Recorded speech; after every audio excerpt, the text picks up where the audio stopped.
Members of the committee, my name is Robert Saleem Holbrook. I am reading on behalf of a coalition of groups from across the United States, including people who were formerly sentenced to death by incarceration and their families. When I say death by incarceration, I am referring to life sentences, but I want to be clear, these sentences do not reflect any respect for human life. They are just another form of a death sentence that treats human beings as disposable and deprives people of dignity and the right to redemption. We are here this week to urge the Human Rights Committee to call on the U.S. to end its racially discriminatory practice of death by incarceration as a violation of the international prohibition on torture. In the United States, over 200,000 people are serving death by incarceration sentences.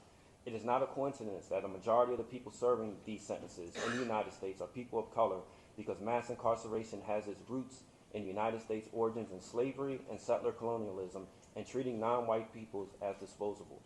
In 2009, the sentence of death by incarceration brought my sister to Geneva to advocate at the UN for the abolition of one form of death by incarceration, life without parole for children.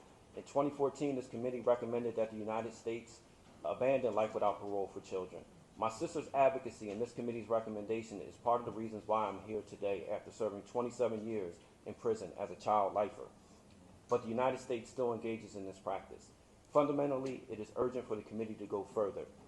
As the UN expert mechanism on racism and law enforcement has recently recognized, any sentence that exceeds life expectancy is cruel, inhumane, and degrading in violation of international human rights standards protecting life, liberty, and against torture. We urge this committee to do the same. This committee has called for an end to the death penalty. Life imprisonment is a form of the death penalty and must also be abolished. We urge this committee to hold the United States accountable to international human rights standards and ask the United States, what are the state and federal governments doing to abolish death by incarceration sentences? Are governments repealing laws that permit or mandate this sentence? Will federal and state executive branches exercise their clemency powers to release people who are serving these sentences?